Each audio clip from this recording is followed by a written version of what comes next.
Hello students, स्वागत है आपका आज के ऑनलाइन क्लास के अंदर। आज बच्चों अपन देखेंगे बायोटेक्नोलॉजी का लास्ट वीडियो। आज हम लोग चर्चा करेंगे जो एप्लीकेशन ऑफ बायोटेक्नोलॉजी है, उसमें जो बच्चों थर्ड यूनिट है, जो उसमें थर्ड स्टेज है, उसकी हम बात करेंगे। और थर्ड स्टेज को जनरली काफी ज्यादा मुश्किल माना जाता है, हालांकि ऐसा है नहीं, ये मुश्किल तो कम है, कॉन्सेप्चुअल ज्यादा है। ठीक है, बात करते हैं अपने। हालांकि 2 क्वेश्चन मैं आपको करा चुका हूं स्टेज थर्ड के पहले ही, लेकिन कोई बात नहीं, शुरू से करते हैं। 2 क्वेश्चन, कोई दिक्कत नहीं है।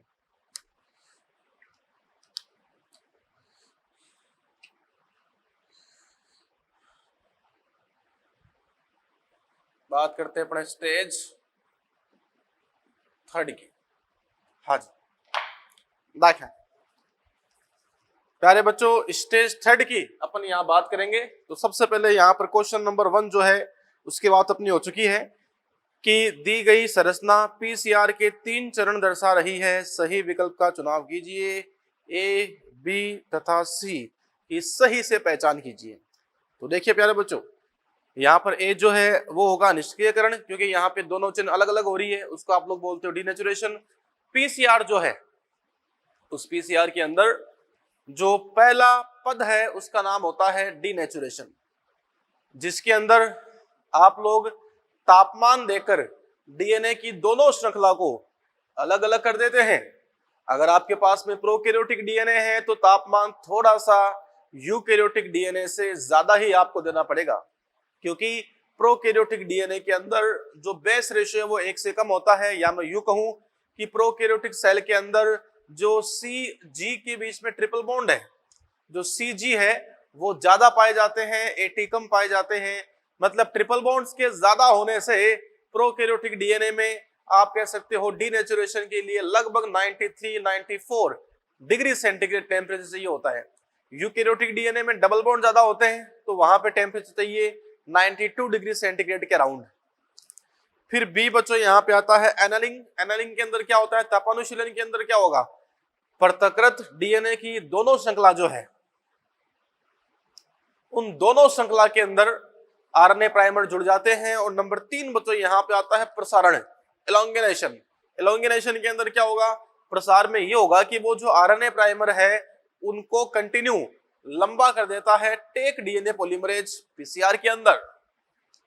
क्वेश्चन नंबर 2, निम्न में से कौन सा वाहक सामान्यतः फसली पादपों में जीन को स्थानांतरित करने में उपयोग में आता है? देखें प्यारे बच्चों, जहां तक बात है क्वेश्चन नंबर 2 की, अपन यहां बात कर रहे हैं फसली पादप, फसली पादपों में जीन स्थानांतरण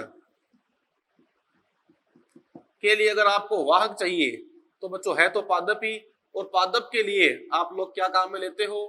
टीआई प्लाज्मिड जो है हम ये काम में लेते हैं। ठीक है, फिर क्वेश्चन नंबर 3, पीबीआर 322 के टेट्रासाइक्लिन प्रतिरोध जीन के भीतर मौजूद निम्नलिखित प्रतिबंधक साइट कौन सी है? तो आपको पता है वो है नंबर 1 BAMH फर्स्ट। बच्चों डायग्राम बना चुका हूं मैं आपको,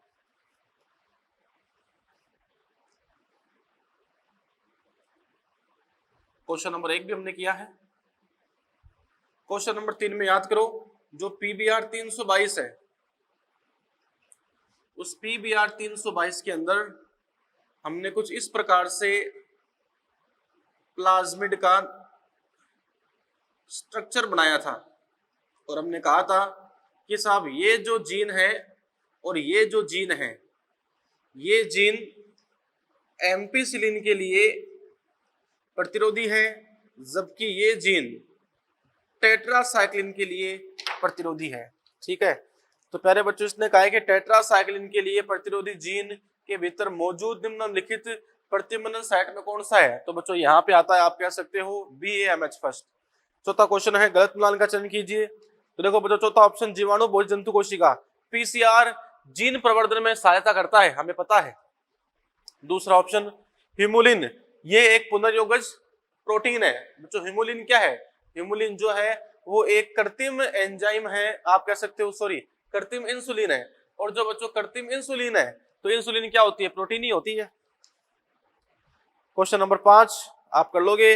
अनुप्रवाह संसाधन में सम्मिलित है, इसकी थोड़ी सी बात मैं कर लेता हूं आपसे।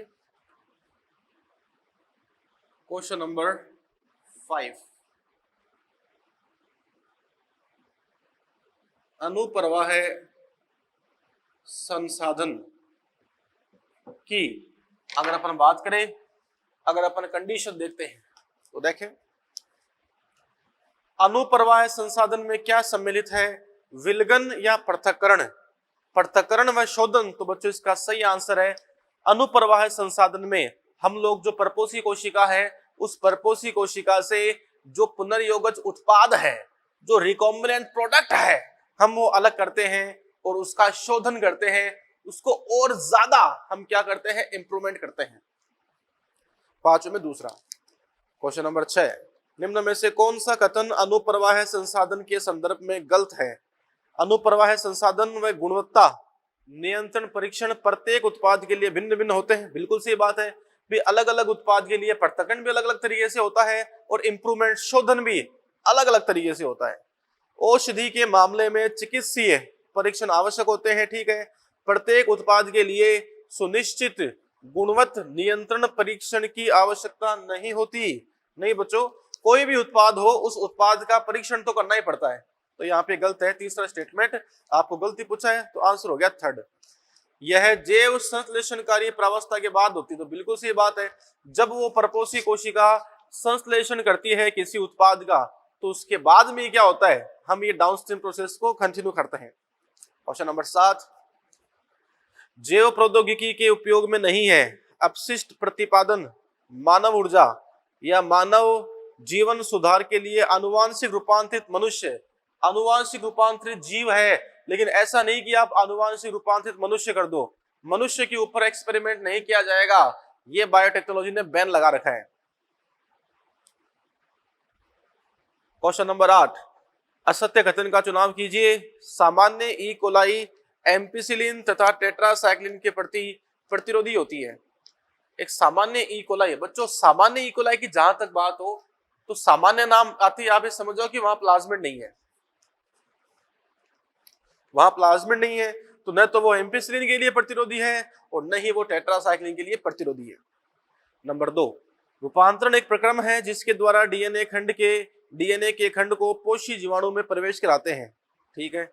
यदि कोई प्रोटीन कूटलेखन जीन किसी विषमजात प्रपोषी में अभिव्यक्त होता है तो इसे पुनर्योगज प्रोटीन कहते हैं। बिल्कुल सही है। भी मान लो कोई जीन, कोई प्रोटीन का निर्माण करने वाला जीन किसी परपोषी कोशिका में जाकर प्रोटीन का निर्माण कर रहा है, इसका मतलब वो क्या कर रहा है? अपने आप को एक्सप्रेस कर रहा है। वो डीएनए के विलगन के दौरान अंततोगत्वा द्रुत शीतित एथेनॉल मिलाने से शोधित डीएनए अवक्षेपित हो जाता है। इसका मतलब है चिल्ड एथेनॉल। जब भी आपको डीएनए को सेपरेट करना होता है तो पहले आप लोग क्या करते हो? कोशिका का पाचन कर देते हो, सिर्फ डीएनए को रख लेते हो। फिर हम लोग बच्चों क्या करते हैं? उस डीएनए के अंदर चिल्ड एथेनॉल डाल देते हैं, जिससे डीएनए का अवक्षेपण हो जाता है। कंडीशन है ये।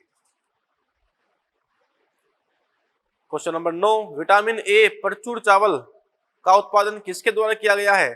पारंपरिक प्रजनन द्वारा या आनुवांशिक रूपांतरण द्वारा, जेनेटिकली मॉडिफाइड द्वारा? हमने क्या किया है? चावल के अंदर ऐसा जीन डाल दिया है जिससे विटामिन ए का निर्माण होना शुरू हो गया है। क्वेश्चन नंबर 9 में कोई दिक्कत आपको आएगी नहीं। क्वेश्चन नंबर 10, सूडोमोनास, ये आप देख लो। क्वेश्चन नंबर 10, सूडोमोनास या इसे कहा जाता है सुपरबग।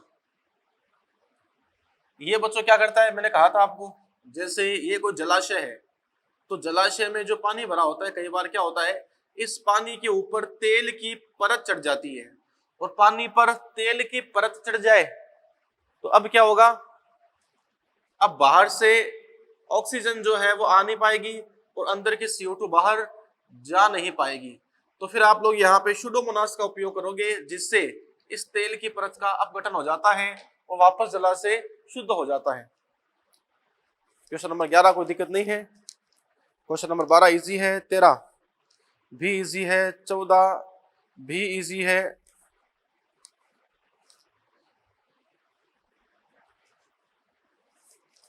हाँ जी, इसके बाद में क्वेश्चन नंबर 18 एक बार देख लो आप, वैसे तो इजी है लेकिन कॉन्सेप्चुअल ज्यादा ही है। क्वेश्चन नंबर 18 देखिए, पुनर्योगज डीएनए निर्माण में सम्मिलित है। पुनर्योगज डीएनए निर्माण में सम्मिलित है, पहला ऑप्शन। अकेले एंडोन्यूक्लियस के साथ डीएनए को काटकर पुनः जोड़ना। अकेले एंडोन्यूक्लियस के साथ डीएनए को काटकर वापस जोड़ देना। एंडोन्यूक्लियस के साथ डीएनए खंडों को काटकर तथा लाइगेज के साथ डीएनए खंडों को जोड़कर। देखो बच्चों क्या बोल रही है, पहला ऑप्शन तो ये बोल रहा है कि रेस्ट्रिक्शन एंडोन्यूक्लियस एंजाइम का उपयोग करके जो डीएनए है इसको काट लिया, फिर ये जो आपका वांछित जीन है इसको आपको जोड़ना है किसी वाहक के साथ में, किसी वाहक के साथ में, और जोड़ने के लिए भी रेस्ट्रिक्शन एंजाइम काम में लोगे।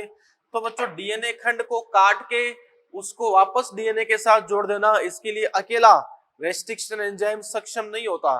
डीएनए को काट देगा रेस्ट्रिक्शन एंजाइम, लेकिन बच्चों वापस अगर आपको इस डीएनए को जोड़ना है किसी अन्य डीएनए के साथ में या इसी डीएनए के साथ में, तो जोड़ने के लिए रेस्ट्रिक्शन एंजाइम सक्षम नहीं है, उपयोग में नहीं आता है, बल्कि उपयोग में आता है डीएनए लाइगेज। तो यहां पे आपका पहला ऑप्शन गलत है। दूसरा है एंडोन्यूक्लियस के साथ डीएनए खंडों को काटकर, बिल्कुल सही है, तथा लाइगेज के साथ डीएनए खंडों को जोड़कर, बिल्कुल सही है। लाइगेज के साथ डीएनए खंडों को काटकर ना मुंडाना, तो यहां पे 18वें में दूसरा ऑप्शन हो जाएगा।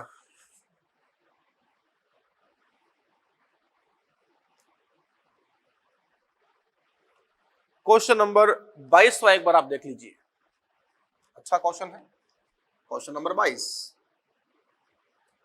ये आपको पूछा है डीएनए प्रोब के बारे में, क्वेश्चन है डीएनए प्रोब के बारे में। देखें कंडीशन, डीएनए या आरएनए की द्विरज्जुकीय श्रृंखला बिल्कुल जो विकिरण सक्रिय अणु से जुड़ी हो। बच्चों चाहे तो डीएनए प्रोब हो या आरएनए प्रोब हो, जैसे मान लो आपके पास में ये है ए टी सी जी सी, ये आपके पास में डीएनए का एक सिंगल स्ट्रैंड है, ये मान लो 5 डेज है और ये मान लो 3 डेज है, तो ये बच्चों डीएनए प्रोब है।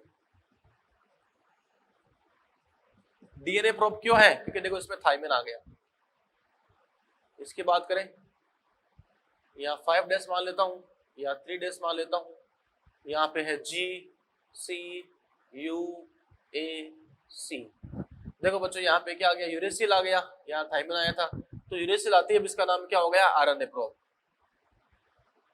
ठीक है, तो डीएनए प्रोब में आरएनए प्रोब में अंतर तो ये है कि डीएनए का जो प्रोब है उसमें थाइमिन आएगा और आरएनए के प्रोब में यूरेसिल आएगा।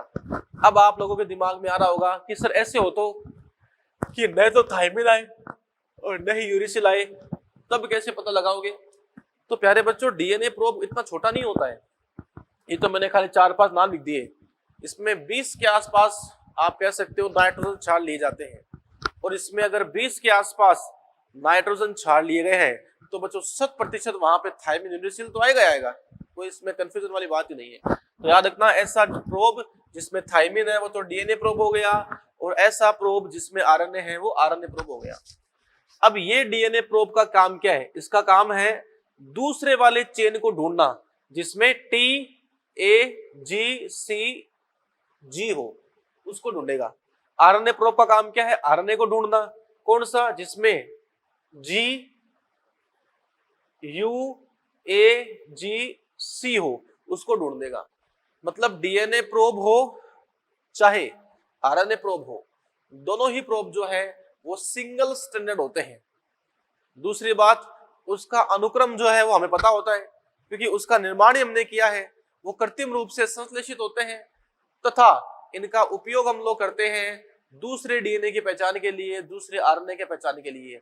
और ये रेडियो एक्टिव भी होते हैं ताकि आपको ऑटो रेडियोग्राफी पे जो स्क्रीन लगी होती है वहां पर दिख जाए कि साहब ये यहाँ पे अपना प्रोब पड़ा है, इसलिए वो रेडियो एक्टिव भी होते हैं, उससे विकिरणों का उत्सर्जन भी होता है। तो क्वेश्चन नंबर 22 है, देखते हैं इसमें। प्रोब है डीएनए या आरएनए की द्विरज्जु की श्रृंखला। नहीं बच्चों, द्विरज्जु की नहीं होता, एकल रज्जु की होता है।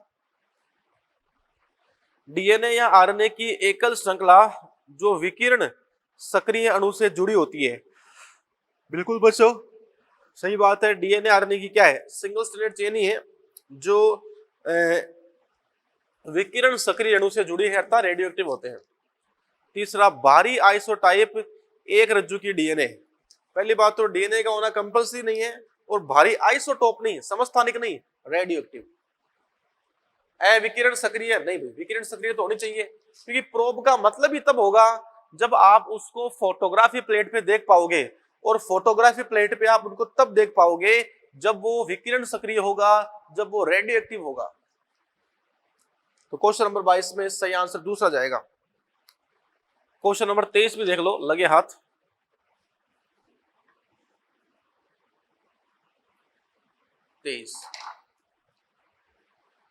पहचान अनुक्रम के लिए बच्चों प्रश्न है, पहचान अनुक्रम के लिए।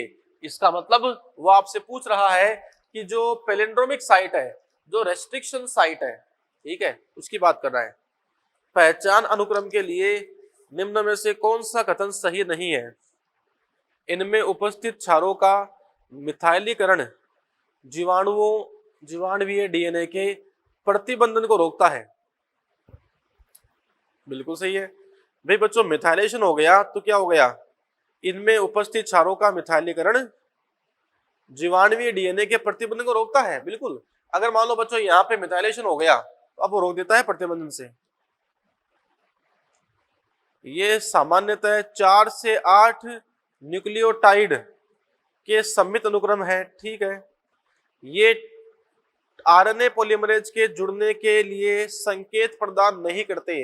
बच्चों रेस्ट्रिक्शन साइट है, बच्चों प्रतिबंधन स्थल है, उसका तो काम ही क्या है, प्रतिबंधन एंजाइम से जुड़ना, रेस्ट्रिक्शन एंजाइम से जुड़ना, और बच्चों वहां पे डीएनए पर कट लगा देना। निम्न में से कौन सा सही सुमेलित है? क्वेश्चन नंबर 24 है। थर्मस एक्वाटिकस बीटीजीन, गलत बात। पीबीआर 322 एंजाइम, लाइगेज आणविक गोंद, HIND सेकंड प्लाज्मिड वाहक, कौन सा सही सुमेलित है? तो देखो बच्चों इसमें थर्मस एक्वाटिकस जो है बीटीजीन, ये गलत है। बीटीजीन का थर्मस एक्वाटिकस से कोई भी मतलब नहीं है। पीबीआर 322 कोई एंजाइम नहीं है, ये तो वाहक है। लाइगेज, हाँ इसको आप आणविक गोंद बोल सकते हो क्योंकि ये डीएनए अणुओं को जोड़ता है। HIND सेकंड ये प्लाज्मिड वाहक है। आगे चर्चा करते हैं। क्वेश्चन नंबर 26 हम यहां पे देख सकते हैं।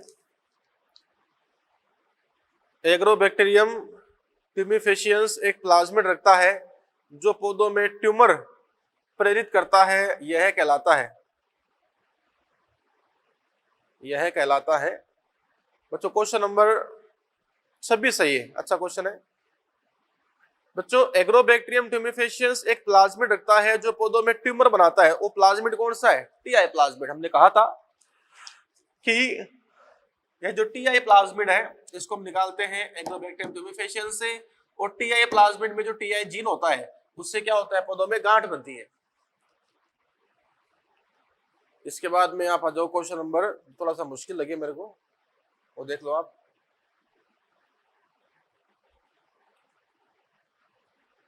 क्वेश्चन नंबर 31 देखो बच्चों एक बार, 31।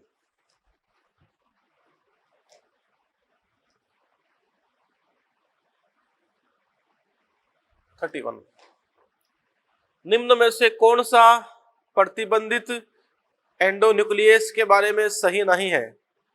प्रतिबंधन एंडोन्यूक्लियस एंजाइम O2 की उपस्थिति में काम करता है। बच्चों रेस्ट्रिक्शन एंजाइम को तो डीएनए काटना है, अब O2 का उससे कोई संबंध नहीं है। O2 हो O2 नहीं हो, रेस्ट्रिक्शन एंजाइम को उससे कोई मतलब नहीं है। दूसरा है आरई के फर्स्ट और थर्ड प्रकार सामान्यतः जीन क्लोनिंग में सम्मिलित नहीं होते। बच्चों हमने बात की थी कि उसमें आरडीएनए तकनीक के अंदर हम रेस्ट्रिक्शन एंजाइम का जो सेकंड प्रकार है वो उपयोग में लेते हैं, न कि फर्स्ट और थर्ड उपयोग में लेते हैं। तीसरा, ये असीम केंद्रकी में पाए जाते हैं। बच्चों रेस्ट्रिक्शन एंडोन्यूक्लियस एंजाइम के बारे में क्या सही नहीं है, ये प्रोकैरियोटिक में पाए जाते हैं। नहीं बच्चों, ये कुछ यीस्ट के अंदर भी हो सकता है। यह केवल डीएनए को काटता है, केवल डीएनए को काटता है, बिल्कुल सही है। तो बच्चों यहाँ पे गलत कौन सा हो गया, ये असीम केंद्रकी में पाए जाते हैं। देखो बच्चों, वैसे तो कुछ यीस्ट के अंदर भी होता है, अगर ऐसे लिखा होता कि ये केवल असीम केंद्रकी में पाए जाते हैं तब ये गलत हो जाता। तो ये सही है, यह केवल डीएनए को काटता है, बिल्कुल सही बात है। क्योंकि जो पैलिंड्रोमिक साइट होती है, जो 6 बेस पेयर से बनी होती है, वो सिर्फ डीएनए में होती है। आंसर हो गया पहला। इसके बाद में क्वेश्चन नंबर 36 बच्चों एक बार आप देख लो। क्वेश्चन नंबर 36 देखें, एगेरोस वैद्युत कण संचलन में। बच्चों एगेरोस वैद्युत कण संचलन का मतलब है जेल इलेक्ट्रोफोरेसिस के अंदर, क्योंकि वहां पर एगेरोस जेल ही भरी होती है। डीएनए ऋणात्मक इलेक्ट्रोड की ओर पलायन करता है। तो क्या जेल इलेक्ट्रोफोरेसिस के अंदर डीएनए जो है वो कैथोड की तरफ जाता है जो कि माइनस का होता है, या एनोड की तरफ जाता है जो कि प्लस का होता है? तो बच्चों याद करो, जेल इलेक्ट्रोफोरेसिस में डीएनए के खंड जो है वो एनोड की तरफ जाते हैं जिनके ऊपर प्लस चार्ज होता है। तो पहला स्टेटमेंट यहाँ पे गलत है। दूसरा, अति कुंडलित प्लाज्मिड ऋणात्मक इलेक्ट्रोड की ओर पलायन करते हैं, कि भाई जो अति कुंडलित प्लाज्मिड है वो नेगेटिव इलेक्ट्रोड की ओर पलायन करते हैं। बच्चों प्लाज्मिड भी डीएनए है एक तरीके से, डीएनए पर चार्ज किसका होता है, माइनस का, तो फिर वो प्लस की तरफ जाएगा ना, तो फिर वो एनोड की तरफ जाएगा ना। तीसरा ऑप्शन, छोटे अणुओं की तुलना में बड़े अणु ओके अधिक तीव्रता से पलायन करते हैं। नहीं बच्चों, याद रखना, एनोड के सबसे करीब, एनोड के सबसे पास वो होगा जिसकी साइज छोटी होती है, क्योंकि छोटा डीएनए जो है वो जेल इलेक्ट्रोफोरेसिस में एगेरोस जेल में से आसानी से जा सकता है, जबकि बड़ा जो डीएनए है वो एगेरोस जेल को पार नहीं कर पाता और वो दूर रह जाता है। चौथा देखते हैं, इथिडियम ब्रोमाइड डीएनए को दृश्य करने हेतु प्रयुक्त किए जाते हैं। बिल्कुल सही बात है। अगर आपको जेल इलेक्ट्रोफोरेसिस के अंदर डीएनए के खंडों को देखना है, अगर आपको जेल इलेक्ट्रोफोरेसिस के अंदर डीएनए खंडों को देखना है, तो प्यारे बच्चों आप लोगों को उसे इथिडियम ब्रोमाइड से अभिरंजित भी करना पड़ेगा, और आपको जो प्रकाश काम में लेना है वो पराबैंगनी प्रकाश होगा, वो अल्ट्रा वोलेट रेज होती है जिसकी सहायता से आप देख पाओगे इसको। तो बच्चों यहाँ पर 36 नंबर क्वेश्चन जो है इसमें सही उत्तर होगा चौथा ऑप्शन। 37 देख लीजिए, दो कोशिका भित्ति रहित कोशिकाएं वांछित लक्षणों के साथ पादप की विभिन्न किस्मों से प्राप्त की गई है, ये प्रयुक्त की जा सकी। बच्चों question basically application of botany का है। कायिक संकर निर्मित करने हेतु, संकर जीवद्रव्य तैयार करने हेतु, कर्तोतक के रूप में यदि कोशिकाएं बहुशक्ति हैं, या व्यवसायिक उपयोग हेतु पात्रे संवर्धन विधियों के रूप में। तो देखो बच्चों यहाँ पर सी गलत है, कर्तोतक के रूप में यदि कोशिकाएं बहुसंख्य है, बहुसंख्य का मतलब टोटिपोटेंट सेल होती है। तो बच्चों इस प्रोटोप्लास्ट संलयन में पढ़ा था आपने एप्लीकेशन ऑफ बॉटनी के अंदर, जो एनसीईआरटी का चैप्टर नंबर 10 है। जो बच्चों वहां पर प्रोटोप्लाज्म का हम संलयन कराते हैं, तो प्रोटोप्लास्ट के संलयन में पूर्ण सक्रिय कोशिका का होना आवश्यक नहीं है, टोटिपोटेंट सेल का होना जरूरी नहीं है। वहां पे आप दो कायिक कोशिका लेते हो और बच्चों दो कायिक कोशिकाओं के बीच में कायिक संकरण कर देते हो। तो यहाँ पे सी स्टेटमेंट सही नहीं है, बाकी सही तो ऑप्शन हो गया पहला। इसके बाद में जिस क्वेश्चन में आपको डाउट आ सकता है, क्वेश्चन नंबर 41 देख लो बच्चों एक बार।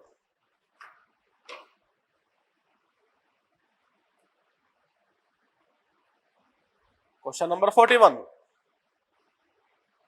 कौन सा महत्वपूर्ण रूप से निदान, उपचार तथा हजारों की संख्या में आनुवांशिक विसंगतियों को रोकने हेतु उपयोग किया जाता है? HGP, DNA fingerprinting, RFLP restriction fragment length polymorphism या डीएनए पॉलीमॉर्फिज्म। देखो बच्चों, आनुवांशिक रूप से निदान के लिए, उपचार के लिए एचजीपी का उपयोग करते हैं, क्योंकि एचजीपी है तो आपको पता लग जाएगा कि कौन सा जीन कहां पर है, जीनों का जो अनुक्रम है और किस जीन का क्या काम है, इसका पता तभी लग पाएगा जब अपने पास में एचजीपी होगा, ह्यूमन जीनोम प्रोजेक्ट होगा। जैसे मान लो किसी भी व्यक्ति में कोई डिसऑर्डर है, तो वो डिसऑर्डर किस जीन से होता है और वो जीन कहां पर है, उसको कैसे निकाल सकते हैं, इसका पता आपको होना आवश्यक है। तो यहाँ पे आंसर जाएगा ह्यूमन जीनोम प्रोजेक्ट, एचजीपी। इसके बाद में एक लास्ट क्वेश्चन और देख लो, 47। ये बच्चों क्वेश्चन नंबर 47 जो है, ये आपके एप्लीकेशन ऑफ बॉटनी का है। वहां पे बात की भी होगी आपने कि विषाणु रहित पादप कैसे प्राप्त किए जाते हैं। तो देखिए पहले बच्चों, जैसे बताऊं आपको, ये आपके पास एक प्लांट है,